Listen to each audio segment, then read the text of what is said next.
Esports have dramatically increased in popularity over the last few years.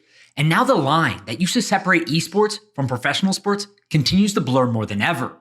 United Talent Agency, otherwise known as UTA, and Clutch Sports Group, the agency that's run by LeBron James' longtime agent Rich Paul, has signed Chris Lamberson, otherwise known as FaZe Swagg, to an athlete representation deal. The 25-year-old is the first esports athlete to be signed by Clutch Sports Group and Rich Paul, who in addition to LeBron James, also represents John Wall, Anthony Davis, and Draymond Green. And while some people may laugh at Rich Paul and Clutch Sports Group for signing an esports player, I actually think this makes a lot of sense for two reasons. First, esports have exploded in popularity. Monthly esports viewership has increased 26% from 2019 to 2021.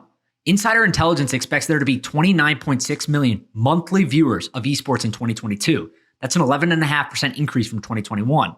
And 35% of Gen Zers are fans of esports. That's more than college basketball, Major League Baseball, UFC, NHL, MLS, EPL, PGA Tour, and others. And these businesses and teams that individuals have spent the last decade building within esports, they're now worth 9 and 10 figures alone. FaZe Clan agreed to a SPAC merger last year and officially became the first company to hit a $1 billion valuation. 100 Thieves, a competitor of theirs, raised $60 million in a Series C funding round last year at a valuation close to $500 million.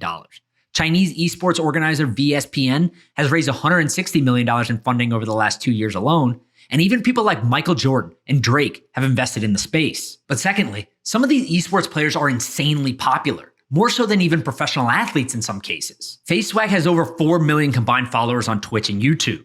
He appeared on the June 2021 cover of Sports Illustrated with Bronny James, and he was even on Forbes' 30 Under 30 gaming list last year. So now that some of the top esports players in the world are making upwards of $7 to $10 million annually, it obviously makes sense for them to have talent representation.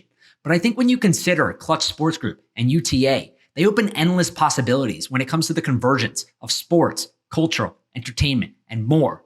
My guess is that FaZe Swagg might be the first, but he certainly won't be the last. It'll be exciting to see what other legacy institutions outside of UTA and Clutch Sports Group get involved next.